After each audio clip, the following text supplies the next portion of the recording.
ça que nous avions emprunté l'écriture d'Osée chapitre 6. Les péchés d'Ephraïm s'élèvent. Le prophète est en train de voir un voleur dans la maison. Et il précise, il y a des brigands dehors. Sachez et mes frères, soyez venus au nom de Jésus. Le voleur ne peut pas entrer si la porte est fermée. Soyez abondamment bénis. Il n'entrera pas. Voilà pourquoi dans ta vie, il faut savoir que Dieu c'est le premier portier. Moi d'ailleurs j'ai l'habitude de dire dans les églises locales comme ça, tous les services que nous puissions faire, Dieu comme un vrai enseignant nous les a déjà enseignés par l'exemple. Il dit dans Jean 10, je suis la porte. Quand il est la porte, l'ennemi ne peut jamais toucher la brebis sans toucher Jésus. J'allais juste dire, si tu es dans la parole, c'est là que tu es en sécurité. Soyez bénis au nom de Jésus. Un enfant de Dieu ne peut jamais aimer la vie de péché. Dieu donne la domination à Adam. Remarquez bien mes frères, Adam perd la domination. Adam perd la vie juste à cause de la transgression. J'avais une écriture dans Romains. Il dit que par un seul homme, la désobéissance est entrée. Je vous avais dit la fois passée, et cela n'est rien d'autre que l'image du premier fils de Job. Et dans sa maison, tous les autres vont venir à l'intérieur. Quand ils viennent, comme Dieu c'est un véritable architecte, quand il construit sa maison, il doit tester la durabilité de la maison. Il envoie le vent. Quand il envoie le vent, la maison s'écroule avec le premier fils et les autres enfants. C'est là que j'embrasse les frères Paul. Quand Paul dit car tous sont péchés et sont privés de la gloire. Cette gloire c'était l'appui. Adam le premier avait perdu. Maintenant vous remarquerez que Adam doit rentrer là où il était tiré. Soyez bénis au nom de Jésus. C'est dit que la sœur Anne, quand elle chante cela, elle confirme que quitter l'Éden pour Israël quitter Cana. Israël est devenu captif. Il a déjà le nom de pauvre. Et la poussière, il retire les pauvres. Je t'informe bien mes frères. Celui qui a la capacité de te retirer dans les situations compliquées, ce n'est personne d'autre que l'Éternel. Ce n'est personne d'autre que Jésus-Christ. Voilà pourquoi David avait raison. Quand il était dans les difficultés, comme unitaire. Parce que toi aussi tu es unitaire. David dira dans Psaume 18, il m'a retiré de grandes choses. Celui qui retire là ne peut jamais être ta tante. Ne peut jamais être ton oncle. Voilà pourquoi les critiques diront encore. Le cheval est mieux équipé pour la bataille. Mais la délivrance vient de l'Éternel. Lui-même avait gardé cette portion-là. Donc les autres peuvent venir. Mais pour ta délivrance, c'est l'Éternel. Rentrons maintenant dans 2 rois 6. Là où nous étions limités hier, faute de temps. Je vous invite pour élargir l'espace de la tente. L'unité de mesure, c'est les journées. Soyez bénis au nom de Jésus. Ceux qui étaient là hier ont tout compris. Tu veux bien travailler dans les choses de Dieu. Chaque fois que tu travailles, regarde les Écritures.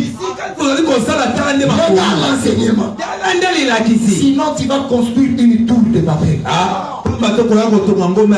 Soyez abondamment bénis au nom de Jésus. Amen. Soyez richement bénis. Comme aujourd'hui, nous allons prier pour ceux qui ont des projets. Ceux qui travaillent. Tu veux t'engager dans quelque chose. Mes frères, regarde d'abord Dieu. C'est comme je vous avais dit. Les frères de David ne pouvaient jamais s'engager dans une bataille sans demander à Dieu, monterai-je? C'est pourquoi j'aime ces fils des prophètes et des rois. Il veut l'élargir l'espace de la tente. Il voit les Jourdains. Dieu a tout mis par écrit. Soyez bénis au nom de Jésus. Ce n'est pas pour rien qu'il voit les Jourdains. Tu peux venir de quelque part. Mais là où tu viens, il y a beaucoup de fleuves. Où tu pouvais te laver. Mais quand les prophètes t'indiquent que les médicaments c'est les Jourdains, vas-y là. Soyez bénis au nom de Jésus. Je te dirai la vérité que Dieu a souvent l'habitude de nous demander est simple. Mais le diable crée maintenant ce moment de philosophie en nous. Moi qui a beaucoup étudié que je fasse ça. Va être devant Dieu. C'est qu'il dit ferme les yeux accomplis. Soyez bénis au nom de Jésus. Pourquoi tu dois faire ça? Parce que dans la marche avec Dieu, c'est la nuée qui conduit ses pas. Je vous avais dit hier, quand la nuée s'arrête, arrête-toi. Quand la nuée marche aussi. Que le Seigneur me préserve de toutes les idées qui peuvent être en dehors de la parole. Le jour d'aujourd'hui, c'est ça. Si quelqu'un comprend déjà qu'il est ministre, il ne sait pas être permis à tout faire. Or, le ministère, c'est Dieu dans l'homme. Celui qui agit, c'est Dieu. L'Écriture dira dans le livre des Juges que quand l'esprit avait rempli, quand l'esprit avait couvert Samson, que Samson vit une mâchoire d'âne, il a tué 1000 Philistins. Si tu veux faire des grandes choses dans cette marche avec Dieu, regarde d'abord si tu as la vie. C'est pas question d'expérience si tu as la vie. Maintenant, c'est comme il avait sa hache, mais quand il est en train de faire son travail, le fer tombe dans l'eau. Nous avions emprunté l'écriture d'Abraham chapitre 2. Là-bas, noir sur blanc, on nous a dit que le fer, c'est l'autorité de la domination. C'est comme ça que nous avions dit. Quand un enfant de Dieu, quand un peuple de Dieu est en train de s'écarter des lois de Dieu, on prend l'ennemi aussi comme un fouet. J'ai dit la vérité, il prend l'ennemi comme un fouet. Maintenant, là, si tu n'as pas ta conscience avec toi, tu vas encore aller très loin. Commencer à indexer les gens. Oh, c'est Dieu qui a ta poursuite pour que tu rentres. Et Dieu nous préserve de l'orgueil quand on est dans le péché. Beaucoup de gens recherchent les béquilles quand ils sont dans le péché. Remarquez qu'on pose la question à Caïn dans Genèse 4. C'est Dieu qui pose la question. Caïn, où est ton frère? Voyez que Dieu appelle les frères de Caïn. Excusez-moi, prenons cette église. Genèse chapitre 4, le verset 9. Genèse 4. L'Éternel dit à Caïn, où est ton frère Abel? Maintenant, Caïn nous donne la prédication. Supportez mon langage. Caïn nous donne la prédication comment? En nous définissant qui est un frère dans les Écritures. Caïn dit ceci: suis-je le gardien de mon frère? Il est tellement là-bas, je comprends. Un frère doit être le gardien de son prochain. Comme confirme qu'il ne peut pas garder son frère, c'est qu'il n'est pas un bon frère. Merci. Quand j'ai dit garder là les péchés. Non. Garder, c'est aussi dire à quelqu'un le mal qu'il a fait pour qu'il se répande. Amen.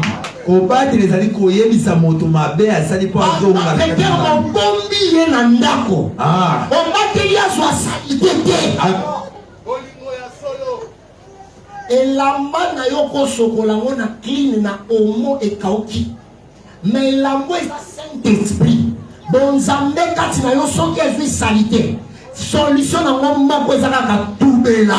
Amen. Un frère m'avait appelé dernièrement, prophète. Il m'a dit non, docteur, j'aimerais confesser. Il dit j'ai commis beaucoup d'erreurs. J'ai commis beaucoup d'erreurs dans ma vie. Suivez-moi très bien. Je suis en train de parler à quelqu'un. J'ai commis beaucoup d'erreurs, docteur. Je voudrais à ce que je puisse me repentir. En tout cas, que ton Dieu ait pitié de moi et qu'il puisse pardonner mes transgressions. C'est un frère avec qui nous sommes en bon terme. Parce qu'un enfant de Dieu doit éviter le conflit.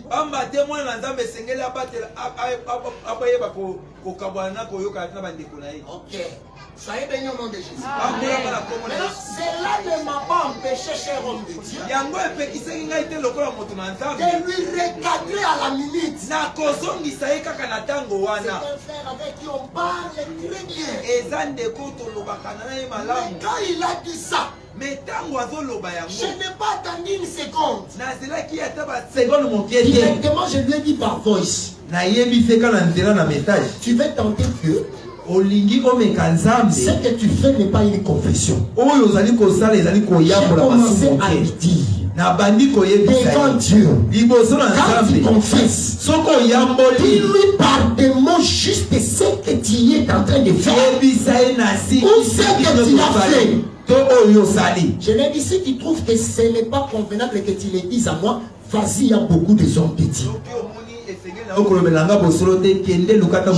donné les écritures, je lui ai dit sois ouvert. Confession. Amen. Il y a un monde de savon, il faut s'occoler la main à eux, bébé. Soyez bénis au nom de Jésus. Je lui ai dit tanga lisumu na yona kombo na yango. Amen. Tanga malaboni osali yango. Nesi komona kabatu bakoma kana ba problème. Tango moni oyo kasoni seke kwana posa to kabwana na ilamba wana ya ba makasa olati. Soyez abondamment bénis au nom de Jésus. Soyez richement bénis au nom de Jésus. Le frère tombe dans l'eau. Heureusement que le fils de prophète n'était pas le seul avec Élisée. Il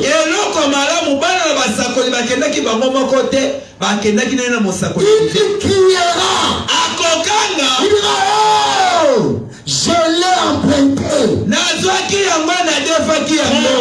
mais je vais instruire là-bas. Je vous avais dit d'abord hier. En matière d'offrande, c'est tu vas être sincère avec Dieu.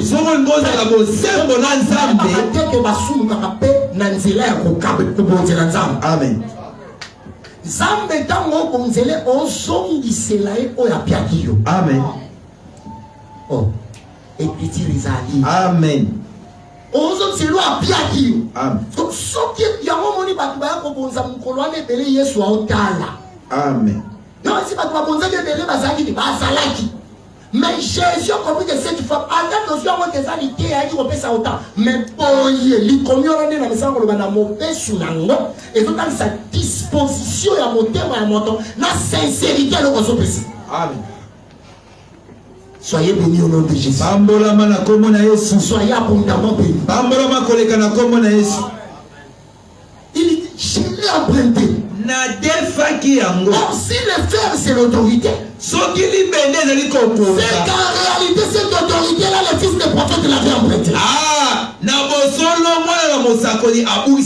C'est ça qui me pousse à te dire. Mais tu peux avoir du Seigneur. Utilise-le très bien. Parce qu'il te l'a donné pour un temps. Soyez bénis au nom de Jésus. Soyez abondamment bénis. Utilise-le très bien pour un temps. Que le Seigneur bénisse quelqu'un. Vous remarquerez que quand il écrit, je l'ai emprunté directement à Élysée. Frère, il faut marcher dans ta vie, mais n'oublie pas Élysée. Dans ta marche, quand tu es en train d'élargir l'espace, il ne faut pas oublier Élysée. Aujourd'hui, beaucoup d'hommes de Dieu sont en train de s'approcher dans des solides alliances humaines. Oubliant que c'est cela même la base, les fondements d'une tour de Babel. Bien-aimés frères, Nzambo a benga yo commission motei ayebi ndenga obomselo esika okokota esika kopambolela kayo esika kofungola yo vie ayebi. Amen.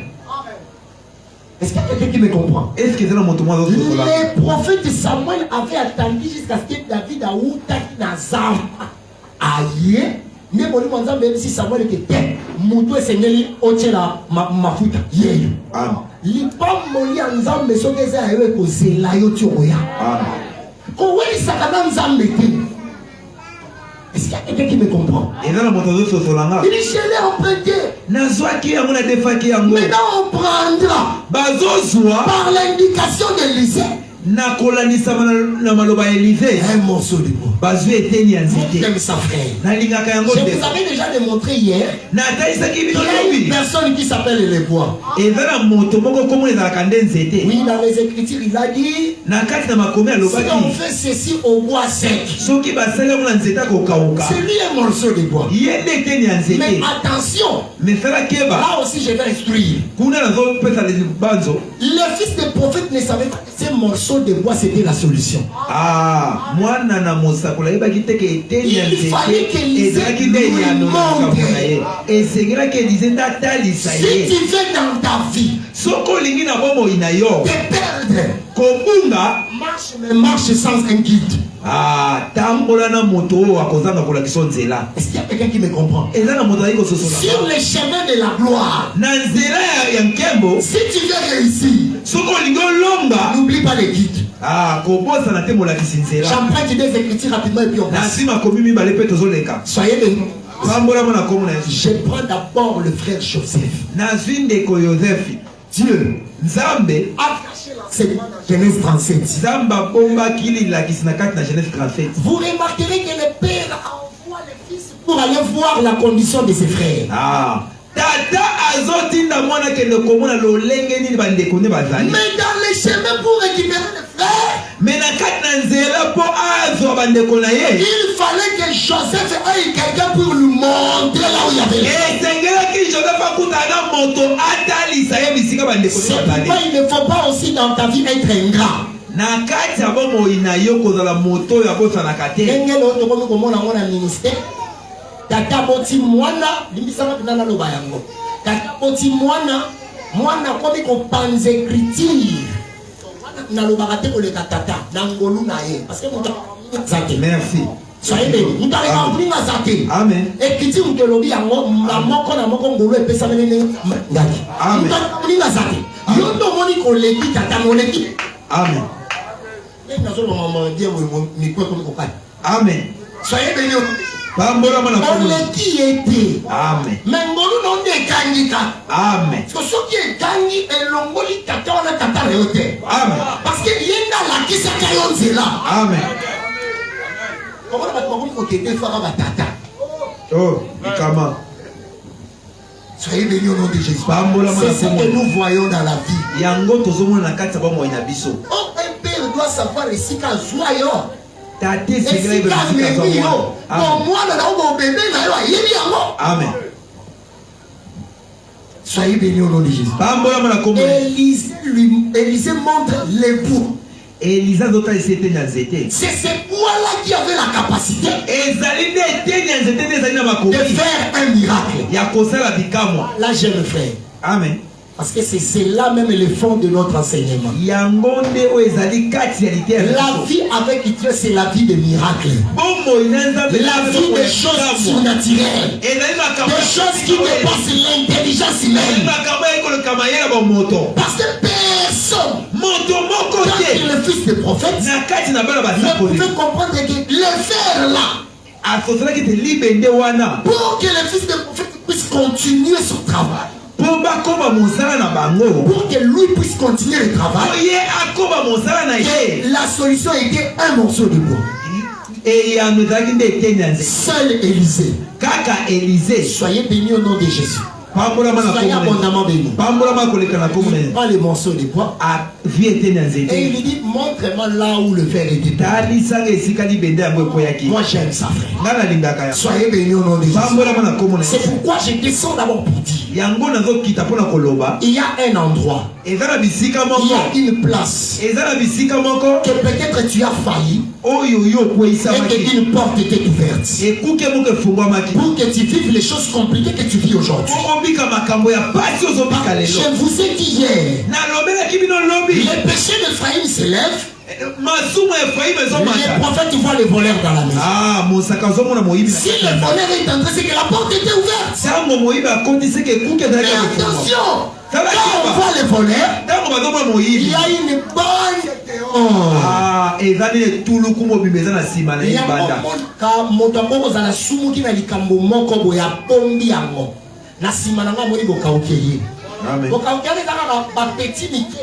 y a soyez bénis au nom de Jésus. Amoni likambo boyeye. Tango David azosulu kana bacheba, ayeba kite que conséquence à lisumu eza. Lisumu ya kana ba conséquence. Amen. Amen. Oh, awa penza so fandi kimye ko sunga ngai. Amen.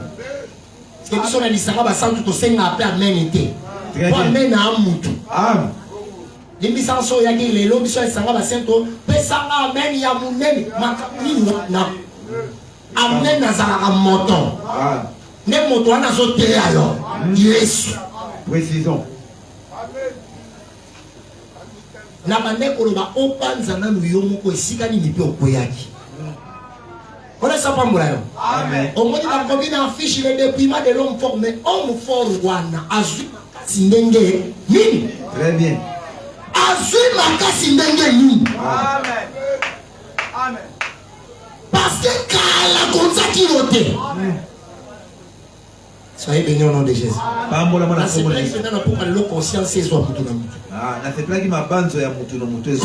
il a eu la force?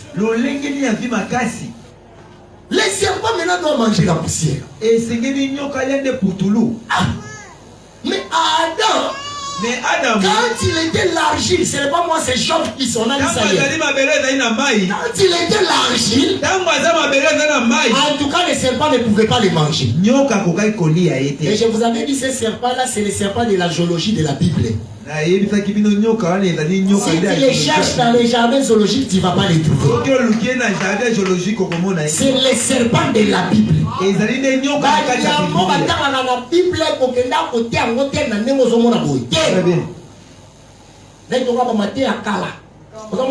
Les corbeaux, alors dit mwindu wana eza boye alors apende ti biso ne critique corbeau na couleur moko. Merci. Amen. Il faut prêcher la nature de la Bible. Soyez abondamment bénis. Non, tu vas les palmer, ça donne de l'huile. Non. Dans les Écritures, l'arbre qui donne de l'huile, c'est l'olivier, frère. Très bien. On construit combien lobby. Amen. Amen. Atolingaka moi sinon mingi likomia lobi que moi c'est que na ketumbate afanda. Très bien. Son cadre la bataille spirituelle encadré et ça l'église azi paramoto na c'est Amen. Soyez abondamment bénis. Soyez richement bénis au nom de Jésus. Limbisanga na lobongo ponkola beta ope fimbozo ngala. Amen.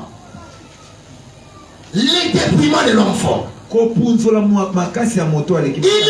le fer. Il perd l'autorité. Il n'a pas la capacité de le récupérer. Mais ça c'est Adam et toute l'humanité. Voilà pourquoi j'avais raison de pleurer et de dire qu'il n'y a personne.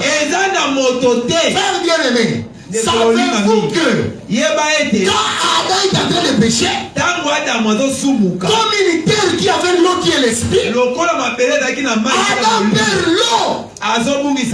Il perd l'eau. Il devient une terre sans eau. Or la terre sans eau s'appelle désert.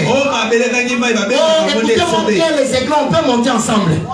Quand il devient désert, c'est qu'en réalité les frères Moïse avaient bien vu. Parce que pour que la terre puisse manquer de l'eau, il faut que les ciels soient fermés. Oh, pour que les ciels soient fermés, il faut qu'on constate la désobéissance. Genèse 28, naïté. Genèse 28. Il y a un mot dans Apocalypse 5 qui est ma frère naïe. Il est tout. Oh, dit maman, mon quoi, yemba. Personne ne peut trouver digne. Attends les lignes en zembo na yo. Ce qui te montre une digne malade. Tu vas monter frère. Amen. Personne ne peut trouver. Emma. Ça c'est une distraction. Yo ni mon dit trouver mani. Amen. Soyez bénis au nom de Jésus. N'a pas de téléphone, nous vous avons dit ma vous ici bien. Vous êtes bénis. Si vous mais ça on faut. Amen.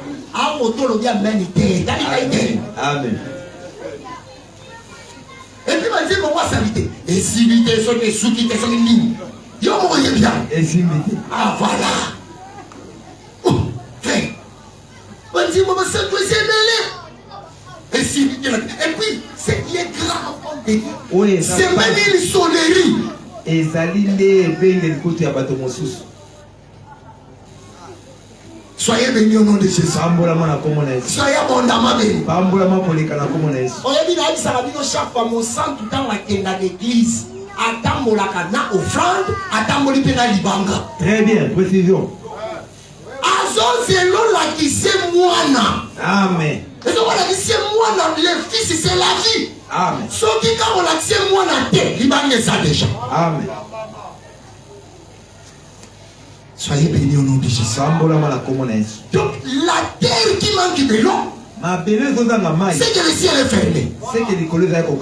C'est Moïse qui le dit dans les Oh, quand le ciel est fermé, il faut comprendre en réalité qu'il y a la désobéissance. Mais je vais te montrer quelque chose qui ouvre le ciel aujourd'hui. Je n'irai pas par les chemins de tout le monde. Je suis en accord avec le frère Malachi. Le frère Malachi s'embrasse directement avec le frère Jean-Baptiste. Les éclats de Jean-Baptiste. Soyez bénis au nom de Jésus. Amen. C'est l'idée de la ramener au Saint-Ici Makomi. Mais Makomi nous sous son Saint-Ici en raison de défaut, ben na moni wa bokabola. Très bien. Oh, yo qui n'a été. Amen. Ok. Aujourd'hui, depuis mon 5-6 ma version sur le dit depuis. L'idée à Cabot monté. Il cabote. Soyez bénis en nom de Jésus. Amen.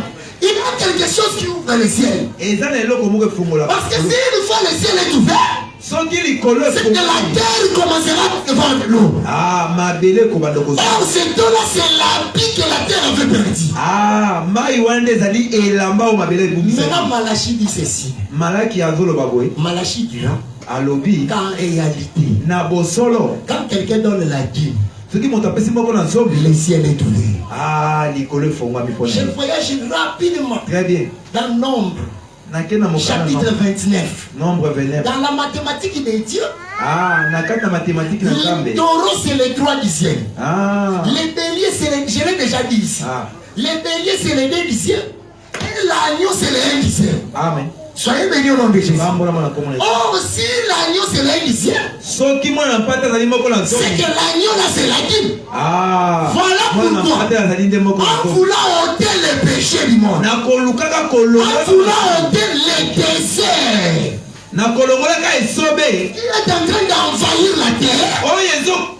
La désert comme homme fort. Ah, et sauver le corps de Makati. Le frère Jean-Baptiste est en train de prêcher en disant voici l'agneau de Dieu qui ôte les péchés du monde. Il y a un peu de que la dîme est à Jésus, mais n'a pas motope boye. Amen. Et c'est né au futa dîme nayo. Ce qui peut en futa en moté ma colope. Et Kangami, précision. Amen. Soyez bénis au nom de Jésus. Amen. Jésus, c'était la dîme de Dieu. Ah, yes, l'agneau véritable. Qui devait ouvrir le ciel. Je prends encore une autre écriture. Matthieu chapitre 3, le verset 16 à 17. Matthieu 3, verset 16 à 17. Quand il va dans l'eau, quand seulement il sort de l'eau, l'écriture dit le ciel suffit. Donc la clé pour qui le ciel devait atteindre le souffle, c'était un homme. Ah. Et cette clé qui ouvre le ciel, c'est Jésus. Ah, je te dis la solution à ton problème, c'est un homme. La solution à tes difficultés, c'est un homme. Et puis là, j'insiste encore pour dire les péchés qui est l'œuvre du diable. Bien, mes frères, tu ne peux pas les minimiser, c'est aussi un homme fort.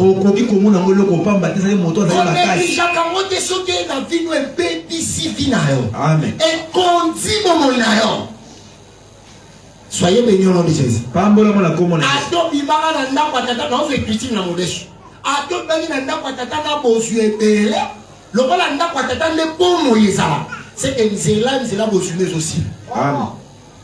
Soyez bénis au nom de Jésus. Amen. Soyez abondamment bénis. Amen. C'est pour même aujourd'hui les gens qui se révoltent, vous verrez un disciple se révolter, il quitte l'assemblée, il va faire frère. L'isanga nyosoyo et tonama sous la révolte. C'est une tour de Babel. Amen. Soyez bénis au nom de Jésus. Et moi, tout le bien même que j'avance. Quelle est la porte que tu as ouverte pour que cet homme devienne homme fort? Mais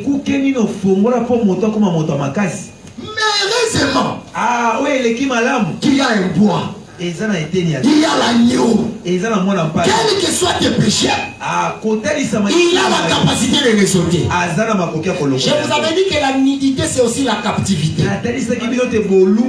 Aujourd'hui par la grâce de Dieu je vais me limiter là-bas. Soyez bénis au nom de Jésus. Ésaïe chapitre 20. Ésaïe 20. C'est une écriture que j'ai aussi exploitée ici je crois.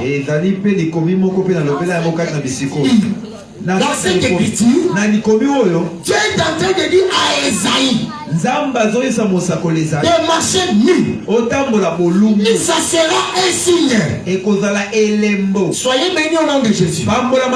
Soyez abondamment bénis. Ça sera un signe pour l'Égypte et l'Éthiopie. Est-ce qu'il y a quelqu'un qui me suit? C'est-à-dire la honte de l'Égypte et l'Éthiopie va être interprété par la marche nue du prophète. Pourquoi? Parce que le prophète L'évite, c'est un signe. C'est pourquoi je t'ai toujours dit. Si tu as cru au film, tu es le plus malheureux. Là, on te dit il est mort par un lingwanda.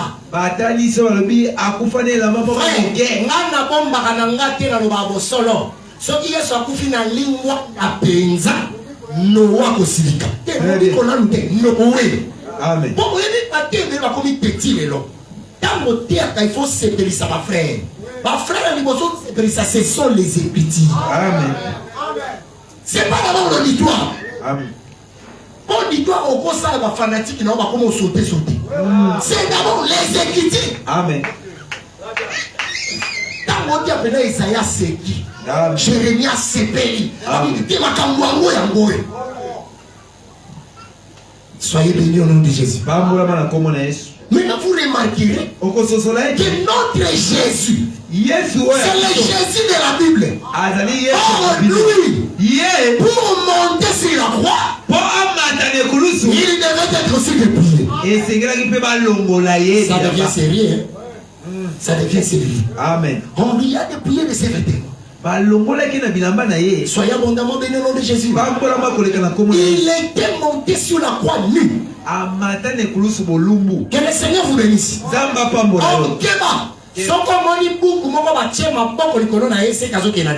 Amen. Est-ce que mon pouco va être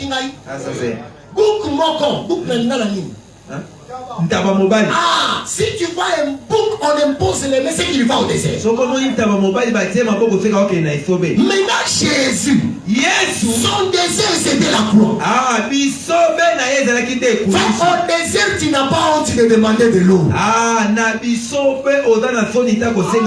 que l'eau que tu demandes c'est un vêtement. Oh là là là là. Ce soir on va demander notre vêtement. L'autorité que tu avais perdue, ce soir tu vas le demander. Il y a quelqu'un qui peut te le redonner. La joie que tu avais perdue.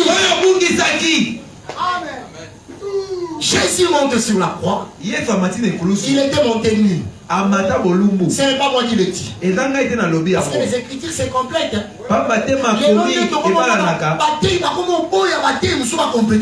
Amen.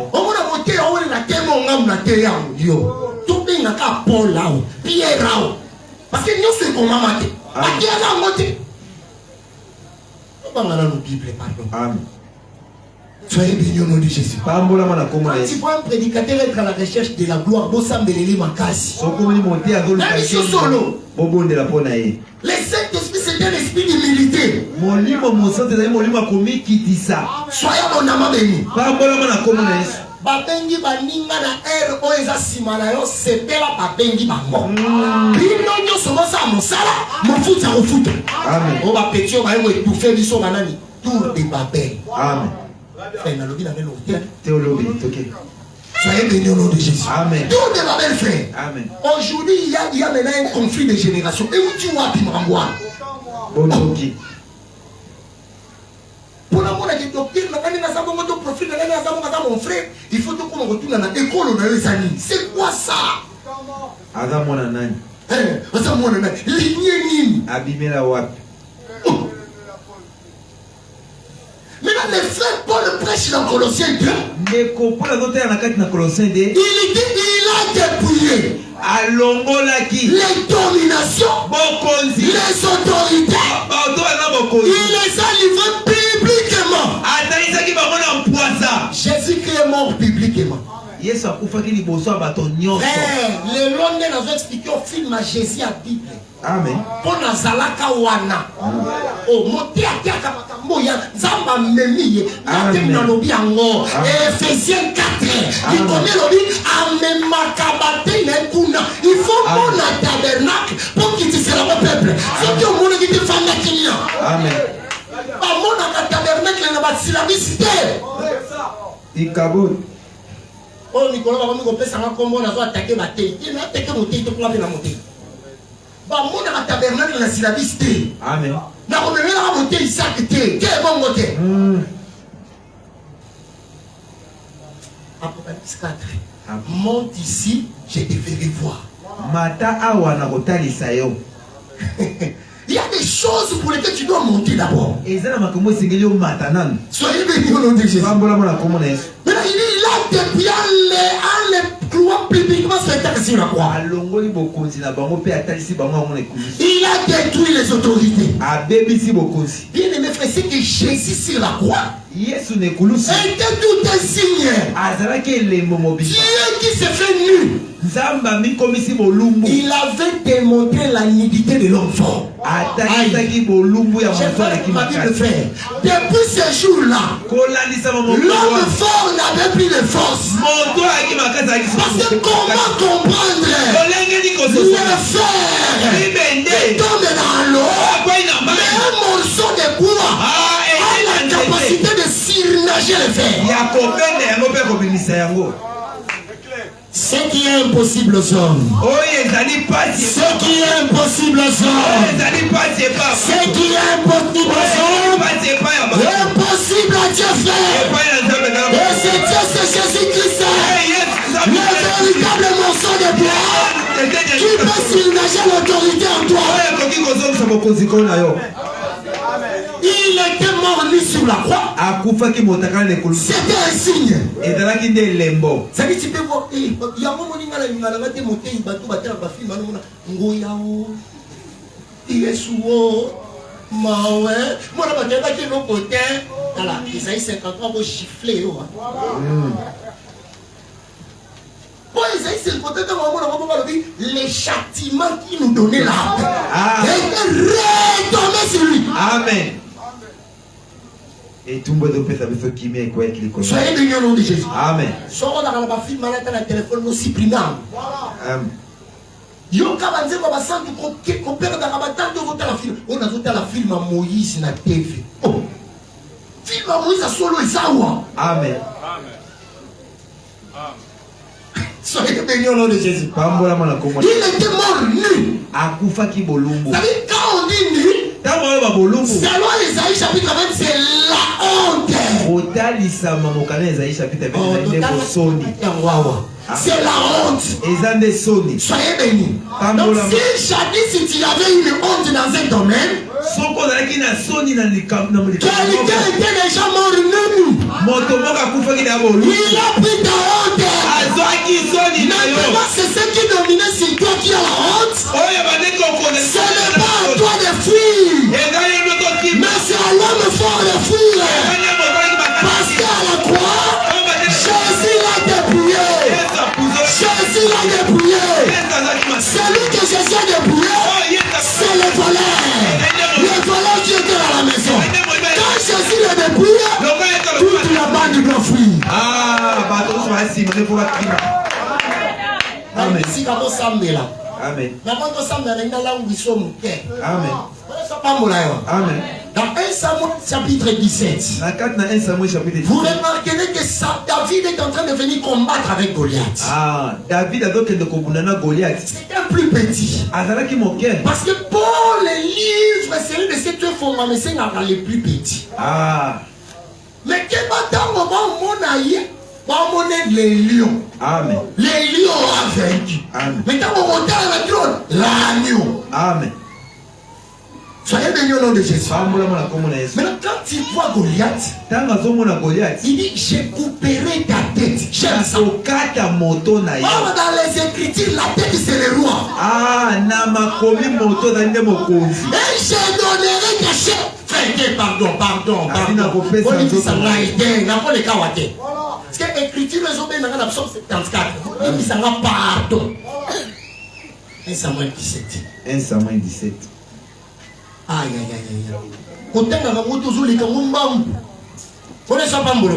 Amen. C'est ça qu'elle refusait souvent les prophètes qui ont. Mon frère Bazal. Quand le prophète a donné l'écriture, on dit tu fais.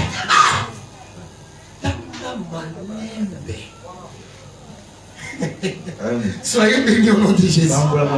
Soyez abondamment bénis. Que le Seigneur solutionne le problème de quelqu'un ce soir. Samuel 14, le verset 46. Aujourd'hui, l'Éternel te livrera entre mes mains. t'abattrai et je couperai ta tête. Aujourd'hui, je donnerai les cadavres du camp des Philistins aux oiseaux du ciel. C'est que elle a parti là de Goliath. Parce que la Bible m'a dit. Et que nous avons Goliath dans la révélation, mais et tout le coup nous sommes Philistins. Donc dans le moment où tu as monté Goliath, nous sommes tous parce que les chrétiens le disent en mode, nous sommes qui la tête c'est les rois, c'est que nous autres on ne peut pas gagner. Amen. Voilà pas mon âme. Nous sommes en Bakati moto, c'est ça l'homme fort qui est de prier. Dans le Bakati nous sommes comme des pilets. Il est non, on domine le colon ailleurs. Il y a un moni. Dans le David a Kataki moto. Et petit de l'objet, quand soit Israël, on n'a qu'à combattre dans le monde, il y a des gens Israël. Quand nous sommes Israël, on a combattre. Par mon escroc, la naki va. Bon, la Philistin m'a cassé la main à Goliath. Très bien. Si on a un mouvement, alors Goliath. Amen. Ah, je vais te dire, il y a quelqu'un qui a vaincu. Pour que tu ne puisses pas préparer. Il y a quelqu'un qui a donné la victoire. Pour que tu ne pernisses pas. Il y a quelqu'un. Que tu ne sois né, il avait crié sur la croix, tout est accompli.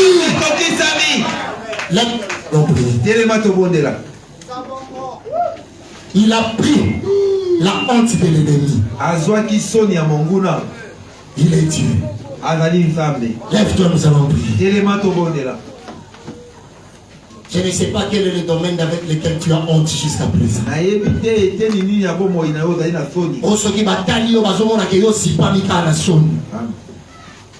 Lève-toi, nous allons prier. Il est Dieu. Il est Dieu. Ferme tes yeux. Ferme tes yeux, nous allons prier. Ferme tes yeux. Commence à réaliser la présence de Dieu.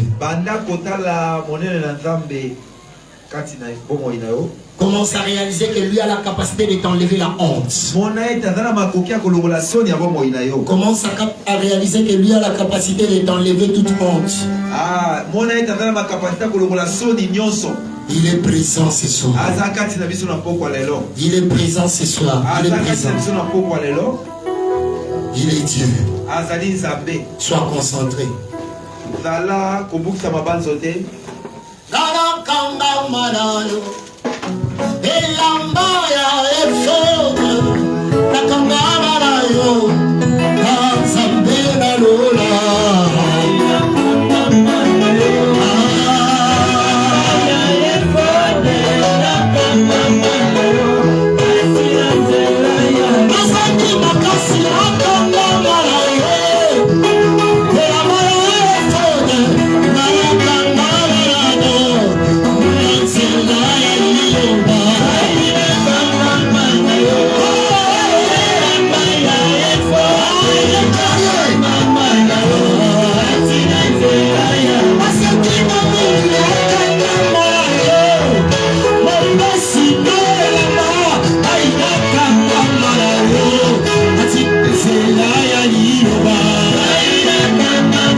Amen.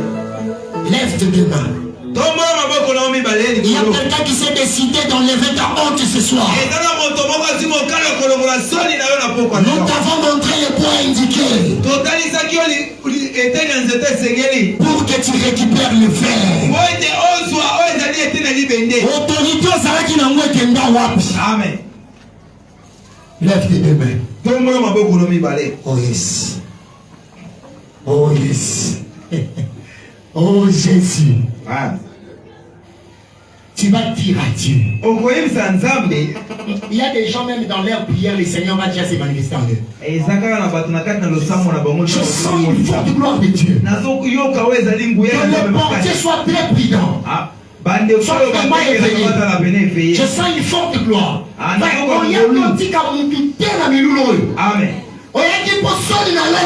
Amen. Motomo wana kapasita kolongola soni wali zanzamu. Amen. Ata batanga mototela libota na nzamba na kapasita kotanga. Amen. Nzamba na kapasita kofongola yo. Nzamba na kapasita bandali solongola yo. Je crois. Avant yakati les siko bande ko sentir douleur et makasi. Si c'est en train de parler à quelqu'un. Amen. Je suis très précis. On a sentir douleur et makasi à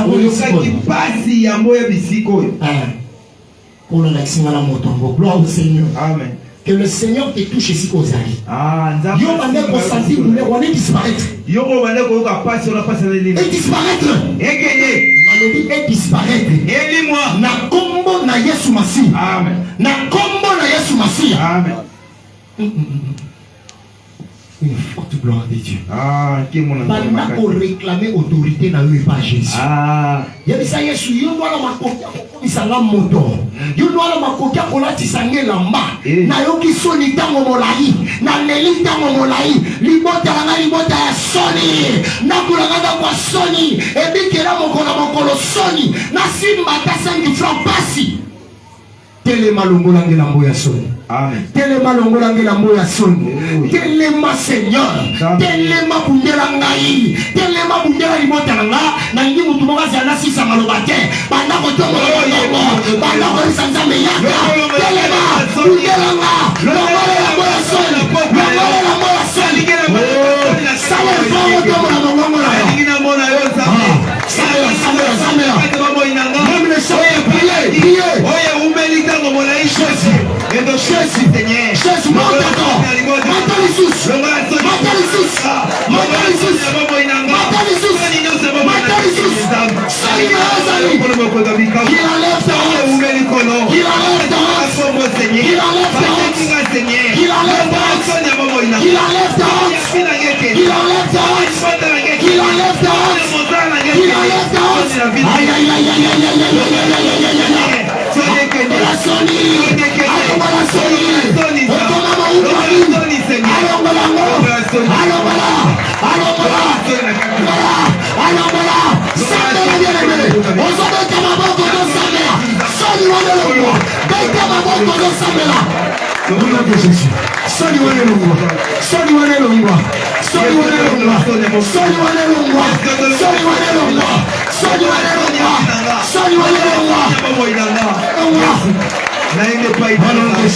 Au nom de Jésus, au nom de Jésus, au nom de Jésus, au nom de Jésus, au nom de Jésus, au nom de Jésus,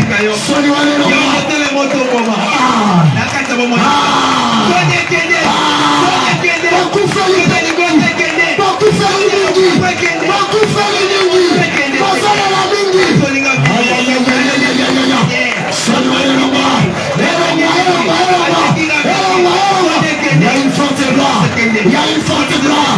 Le Seigneur est sur les larmes. Le Seigneur est sur les larmes. Le Seigneur est sur les larmes. Le Seigneur est sur les larmes. Ayebi Koloka Mawa. Ayebi Koloka Mawa. Ayebi Koloka Mawa. Kolamonayo. Kolamonayo. Kolamonayo. Kolamonayo. Reçois ta liberté. Reçois ta liberté. Reçois ta liberté. Oh, je sens la forte gloire de Dieu. Je sens la forte gloire de Dieu. Je sens la forte gloire de Dieu. Oh, Koloka Yesu solité. Akomona Yesu. Akomona Yesu. Yesu mwazo kansa picho ya motomoko lelo. Azo kansa picho ya motomoko lelo. Azo kansa picho ya motomoko lelo. Jusqu'à quand? Jusqu'à quand? Il y a quelqu'un qui a vaincu Goliath. Il y a quelqu'un qui a vaincu Goliath. Il y a quelqu'un qui a vaincu Goliath.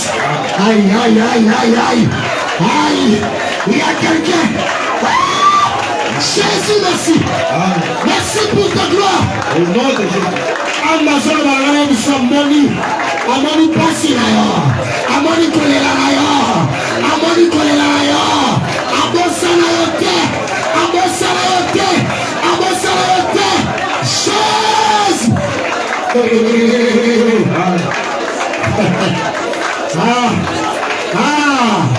Il est au rendez-vous ce soir.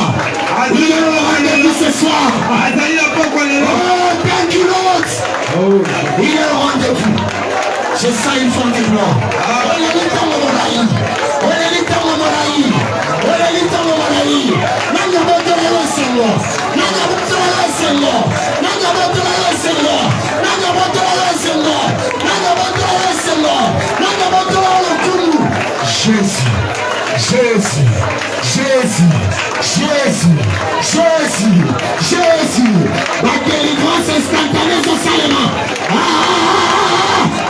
Jésus qui est Dieu, Jésus qui est Dieu, Jésus qui est Dieu, Jésus qui est Dieu, Jésus qui est Dieu, Jésus qui est Dieu, Jésus qui est Dieu.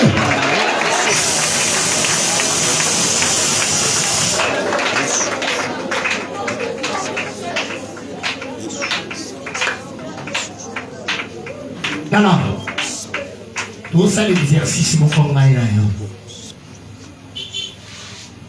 Ozo kende ko déclarer autant na kombo na yo. Olobi par exemple ngaya tsende. Yesu asi afuta nyonso likulu supo na ngai. Lelo yo. Otangi na data lelo. Nazota to la ke na lomwe na bohumbu. Amen. Otango ta to lomwe na bohumbu banda otanga bohumbu ni nyekangilo. Soki eza bohumbu mangaki opimi. Soki eza bohumbu likambo te opimi. Soki eza bamatongi opimi. Soki eza makambo banguna bazosala yango ezokonza likolo na yo. Banda kototo ke Yesu so futi nyonso. Ngai kindandi na longo na bohumbu. Sambela na kombo na Yesu basi. Ameta wabako déclarer yango. Déclarer yango. Kobimi na bohumbu.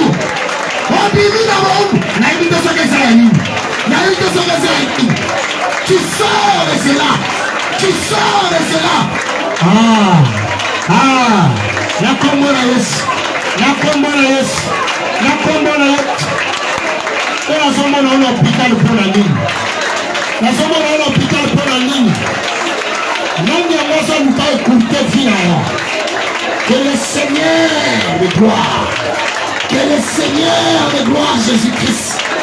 Allons du salon. Allons du salon. Au nom de Jésus. Je déclare tu vivras. Je déclare tu vivras. Je déclare tu vivras. Pima la baumba notamade. Pima la baumba notamade. Pima la baumba.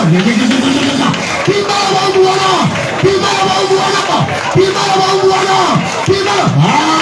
Beta maboko sambala. Je sors au nom de Jésus. Je sors au nom de Jésus. Je sors au nom de Jésus. Je sors au nom de Jésus. Je sors au nom de Jésus. Je sors au nom de Jésus. Je sors. Pima la prison là. Pima la prison là. Il y a quelqu'un qui a payé le prix. Il y a quelqu'un qui a. Oh! Il est Dieu. Il est Dieu. Il est Dieu. Il est Dieu. Il est Dieu. Il est Dieu. Il est Dieu. Il est Dieu. Azoni misayo. Azoni misayo. Azoni mama. Azomona. Azoni mama kamuna azomona. Namani moto baba bimala ibulu. Namani moto baba azomala ibulu. Namani moto baba azomala ibulu. Moto baba azomala ibulu. Jésus. Tu es Dieu. Jésus-Christ. Tu es Dieu. Jésus-Christ. Tu es Dieu. Il est vivant.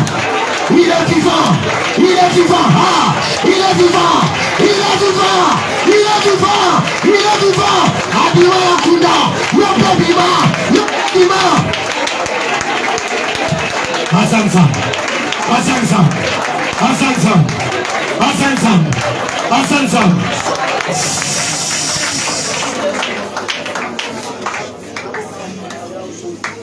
Lève tes mains. Sois calme. La gloire de Dieu survient. Il y a quelqu'un qui va te toucher, c'est Dieu lui-même. Le voilà, il passe. Le voilà, il passe. Azoleka, il a commis déjà. A commis déjà. Amen. A déclaré au bimi na boumbo. Amen. Azoleka na yebisi yo yewana. Amen. Yewana. Jésus-Christ, le médecin par excellence. A commis déjà. A commis déjà si vous allez. A commis. Dans a commis. A commis si vous allez. Il y a un vent qui souffle déjà. Libota na bino Monguna tungisi mingi. Atungisi penza mingi makasi. Yo obungisa makanisi kazoleka déjà pas yoza. Kazoleka. Il y a un grand vent qui passe. Otungisa mingi. Eloko nyonso ya komata soki esengeli bo mata na likambo moko boye. Ezala déplacement. Ezala voyage, ezala bozui boye par rapport à misolo. Le diable a zobundisa makasi. Kino na ba oyo bazana bandaka mabala, le diable a zobundisa. Mais le Seigneur en Anzela a créé une liberté. Liberté, même ceux qui ne sont pas présents, ils ont bénéficié de liberté. La gloire de Dieu est affectée. Gloire et ensemble sont affectés. Je te déclare libre. Comment libre? Ah, comment libre? Comment libre? Comment libre? Comment libre? Nalobi combat libre. Aux amis sous billet à mon côté. Sois libre. Sois libre. Un vent est en train de souffler. Amen. Un vent est en train de souffler. Un vent est en train de souffler. Un vent est en train de souffler. Un vent est en train de souffler. Un vent est en train de souffler. Dans les camouetales finances. Yozo de la macasse, dans les camouetales finances. Ma porte est au kangama. Il coupe kangami macasse. Mais le Seigneur a dit que ça va Fongolia. A Fongolia. Na yebi yote, mais Nzamba zeli sangana yebi sayo batebele bande ko devoir yo Nzamba tie bango mal à l'aise. Nzamba yebi yo, a tie bango mal à l'aise. Il y a une forte gloire qui te touche. Il y a une forte gloire. Une forte gloire. Monguna prévu. Il a un moto. Le diable avait prévu ça. Monguna prévoyait qu'il y a un mekolo longolia. Kolo longolia. Zamba zo restauré aussi le plan financier. Yo tombola maboko. Zamba zo restauré au nom de Jésus. Tango to te amakambo soni kola zo de la nenga yo. Oyoki soni makasi bota. Oyoki soni. Audition zalaki na ngo perdre yango. J'ai béni Jésus pour les précisions. Mais le Seigneur me dit azozongi selo yango. Azozongi selo yango. Ce que tu avais perdu aux soins longo na Yesu. Aux soins na Yesu. Aux soins longo na Yesu. Yoza molongi. Bakolonga yo lisusu te. Molongi. Bakolonga yo lisusu te. Oza molongi. Bakolonga yo lisusu te. Seigneur, merci. Merci Jésus. Merci Jésus. La gloire de Dieu est en train d'affecter les vies. La gloire de Dieu doit affecter ma maman Yabato. La gloire de Dieu est dans la salle. Oh Seigneur, merci. Merci Jésus. J'ai dit ce que je vois. On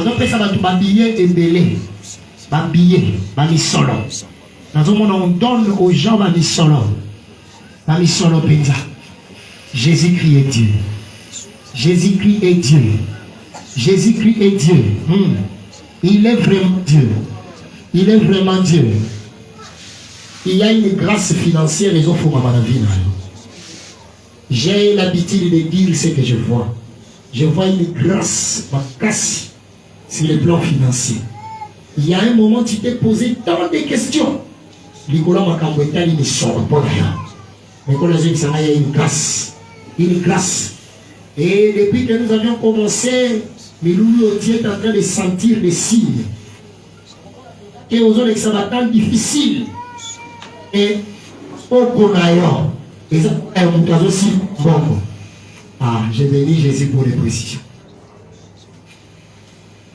Koloye soit le mot na boumba. Koloye soit le mot na boumba. Et si quand vous allez sur mon dîner en fan de météo sur ma boumba kasi.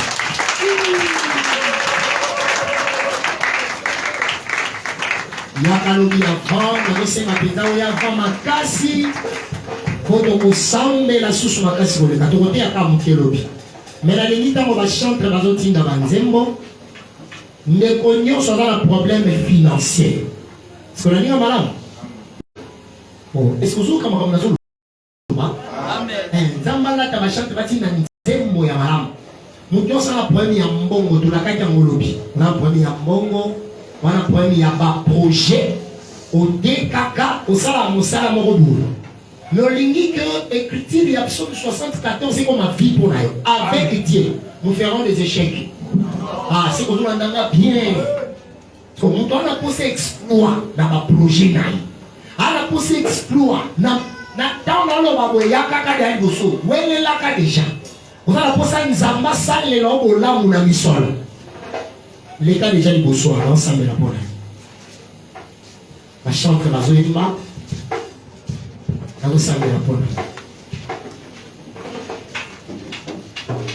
Aux appels la poste on sale lobo nous avons un bon résultat. Frère, il y a beaucoup de familles, les gâteaux, les quitter, dans le Azor restauré, n'a dit au frère. Mais ça m'a dit au pied. La ligne bien. Et puis, par les voix, il y a du bota. Oh, il y a une préposition.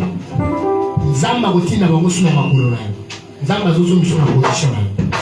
N'est-ce pas que Bachola Dieu? Parce que Dieu dit. Ah, moi, il y a Zamba kota la makanisa batu. Quand on a même un restauré au lit. Les gars, rapidement, je vais prier directement.